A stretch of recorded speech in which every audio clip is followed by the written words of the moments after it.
My name is Smitty Smith. I've been with Edelbrock for 24 years. I'm going to be your tour guide leader today. This is what we call the beginning. This is the first cast aluminum intake manifold that Vic Edelbrock Sr. made in 1938. He made approximately 100 of them between 1938 and World War II. And they did them after hours, primarily because he didn't want it to interfere with the daily work schedule. So they did all these after hours. We brought this back in 2008, and we did not change one thing. Vic Jr. did want it to be exactly like the way his father did. The only thing we did is we added a Made in USA badge to the front.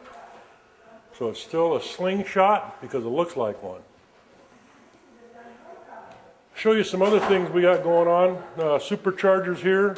This is for the 09 and later Dodge Ram trucks. And then we have a Coyote 5-liter here. We sell this as a crate engine. All of our crate engines come with a 2-year unlimited mileage warranty. This is a 700 horsepower Coyote crate engine. We buy the long block, if you will, from Ford Racing, and we put it on our Supercharger. This is 9.5 to 1, as a production Mustang has 11 to 1 compression.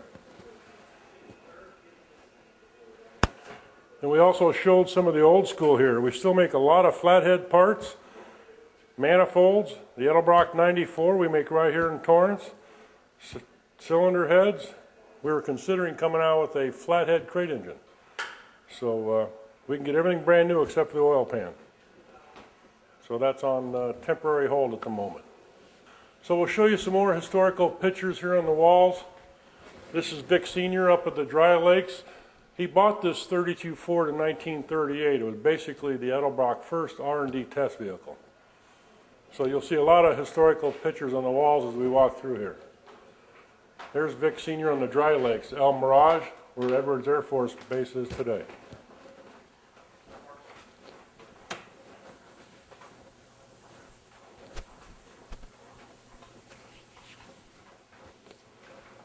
You'll see here are some magazine ads before Edelbrock came out with their first catalog. Everything was about Edelbrock and power and speed, going fast. And our first catalog, if you will, was 1946. It was kind of like this, a trifold thing. But those were magazine ads before we had a catalog.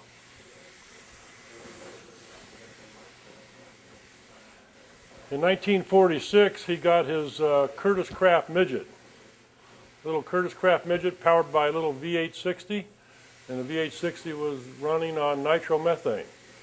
Somebody from the World War II gave him a jerry can after World War II, and they experimented with that funny fuel, and the fans in the stands didn't know what it was with the blue flame coming out, and they were all tearing up on their eyes from the nitro. So here's Vic Sr. with Wally Parks, and you can see the mini trophies. They were very successful with that.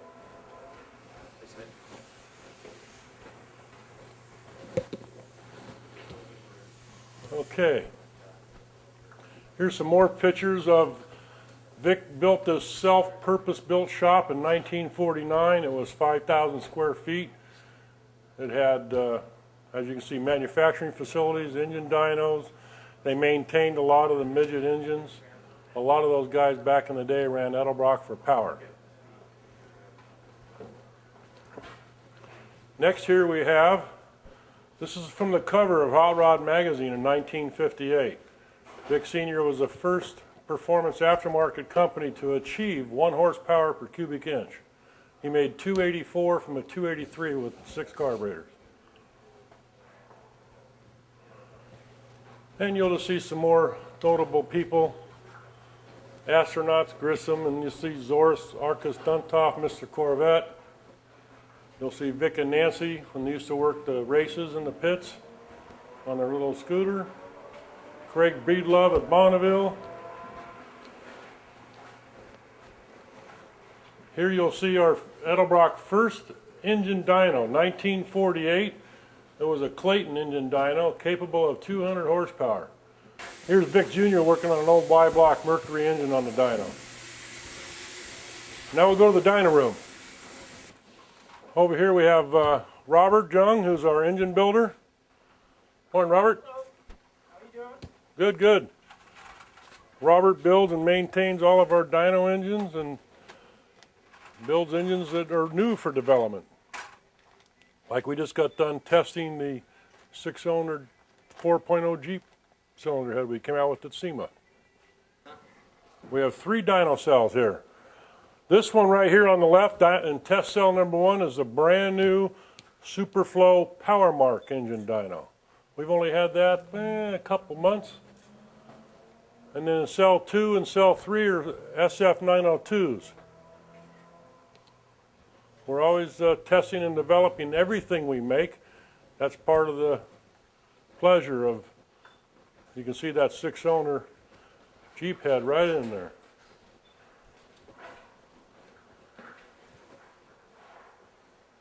This is where we build the consumer crate engines we sell. They're built to order because a customer, we call it Burger King. If a guy doesn't want a chrome cover, he wants a black cover, he'll get it his way. That's what we do. That's the right way too. Well, you don't want them to lose a sale.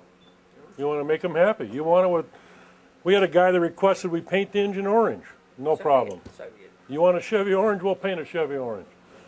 But it's just those little things, the details that makes the guy more intriguing to purchase, hopefully. So we build the small Chevys, the small 302 Ford, which is a 347 stroker here.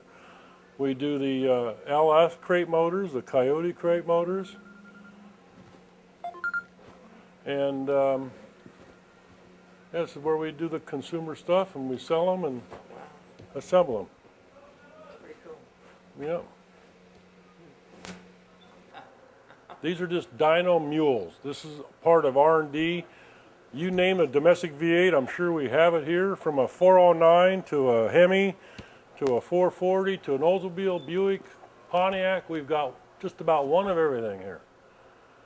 But a lot of these have been in the Edelbrock company for years. So this right now is all the furniture out of R&D. They're in the process of remodeling the R&D department. So, but you'll see like company Challenger over here with the Supercharger.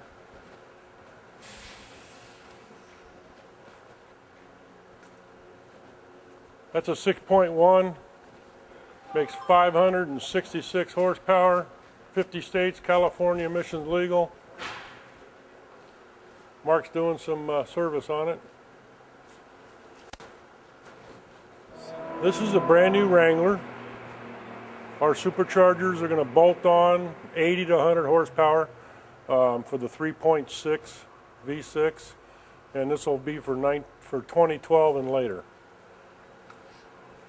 We debuted that at the SEMA show.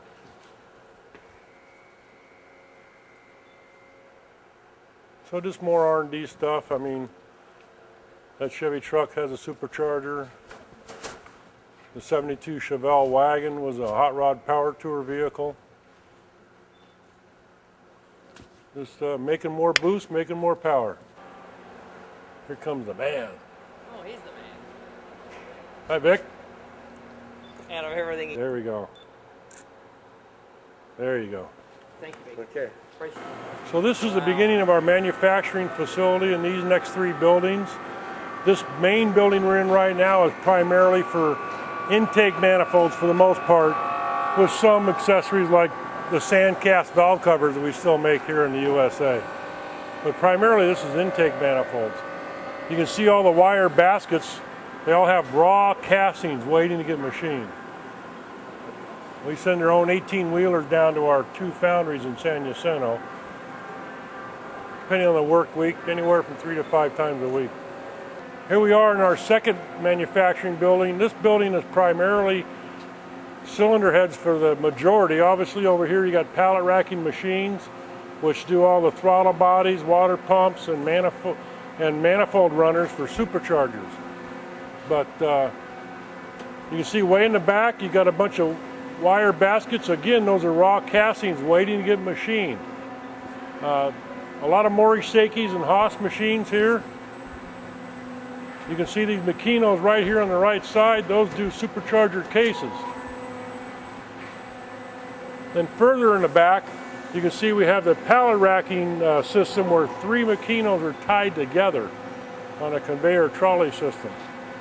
That really allowed us to up production. We can machine approximately 12 heads in a little over an hour. Wow. Because the fixtures go in with 4 heads at a time, and each machine is about 15 to 17 minutes per head. So in a little over an hour, you can have 12 heads ready to go. Over here's where we do all the valve jobs and hone all the valve guides. All that's still done. Every cylinder head gets valve jobbed in here? Only on the cylinder heads we sell completely assembled. On a bare head, we won't do a valve job because you're buying a bare head to have your engine builder do it. Yeah. But on complete heads, every valve job and the guides are honed over here. So in here's where we do all the Edelbrock 94 carburetors and the EFI assemblies for E Street or ProFlow 2 or ProFlow XT. That's all assembled here. We also do the reband of the Edelbrock Performer and Thunder series in the back behind the clear curtains there. So what we have here is we have 2 what we call hydroblast machines. These 2 machines use orange and citrus juices. They're environmentally safe to clean all the machining fluids and machining chips from our castings before we package them. Over here is basically our little small packaging. We call it the kit department. It's where we make up all the kits. They do all the packaging, whether it be vacuum carded or clamshell. They do all of that over here. In the back where it's dark because they're at lunch, that's where they package all the cylinder heads individually. So let's go through here through our supercharger assembly. This will be one of our highlights of the tour here. So here we've got Chryslers, either the 5.7, 6.1, or 6.4s up on the bench.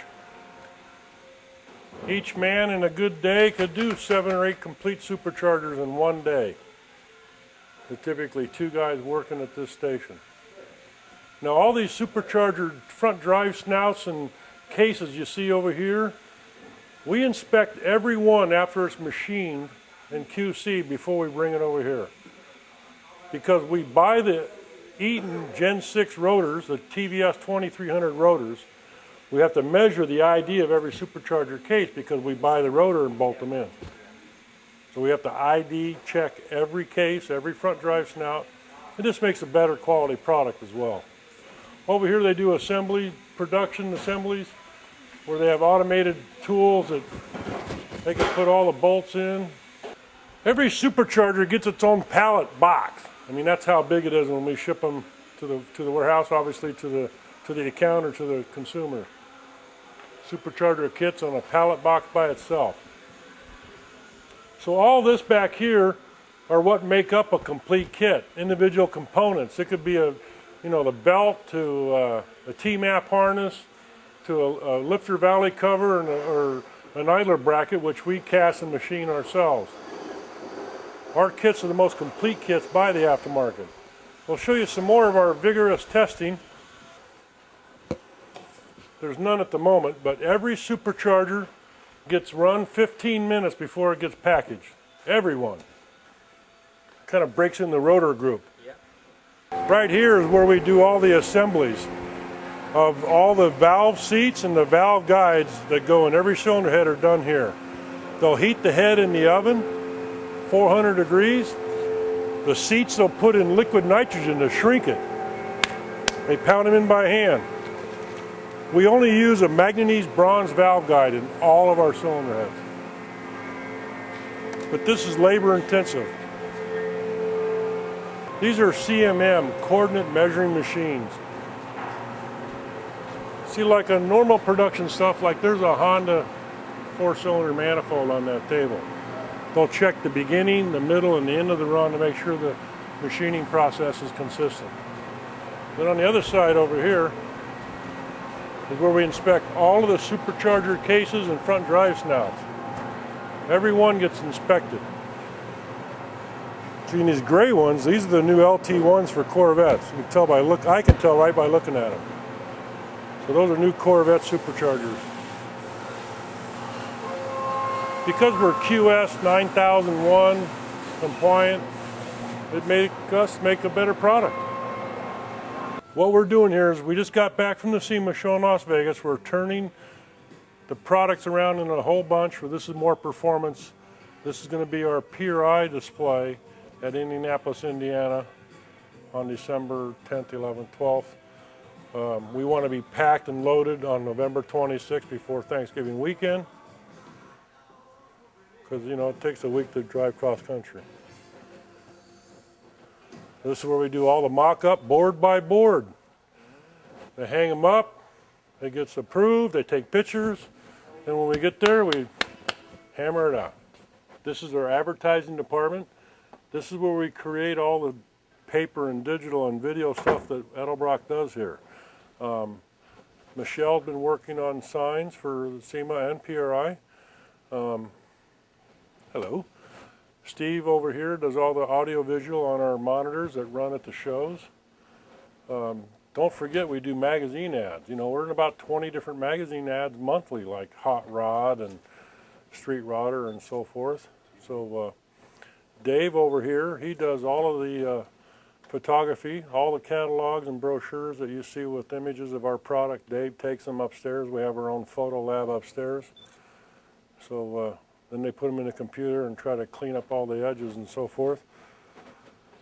Freddie over here does artwork and design on packaging. You know, we'll make a little teeny paper sample box for the VPs and upper management to approve. Then it becomes reality, a real box.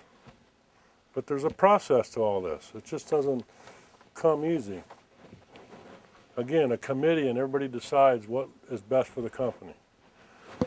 Freddie's working on right now, is that the intake gasket packaging, Fred? No, that's small carbs. Oh, okay. Small carbs. So we're always working on packaging and getting the artwork and make it look good so we can sell lots of product. Paul Tyan, he's our webmaster. He handles our website completely. Eddie over here, he does all of our social media. He'll do all the Facebook, the Twitter, Instagram. And then we have Eric Blakely, our Director of Advertising and Marketing. So this is our sales department. This is where we receive all of our orders from around the world. All the orders come in electronically. And that way we've got backup. So this was built in '99. This is 65,000 square feet with 35 tall ceiling. So we can go 6 pallet racks tall, and we have like 8,000 SKU different part numbers. The Russell Plumbing added a lot. We acquired Russell Performance Plumbing in 2001. So yeah, we got the 65,000, and at the front of it is a 10,000 square foot of Vic's garage where we have all the memorabilia in Vic's personal collection. So this right here is where we do all the FedEx and UPS ground. How many packages a day, Juan? 250? 250 packages a day. They get pulled, packaged, and shipped every day. So here you see 10 pallet rackings of pallets, 35 feet tall. Everything's done by a UPC barcode. The computer tells them where they want to put the product in the category that it's for. Here we are at Vic's garage.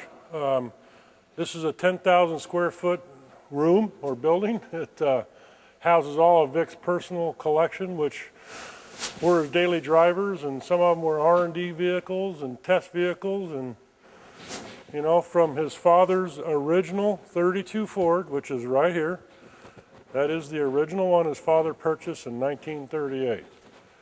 That was what we call Edelbrock's first R&D vehicle. Then Vic had one duplicated on the other side of it to duplicate what it looked like Monday through Friday.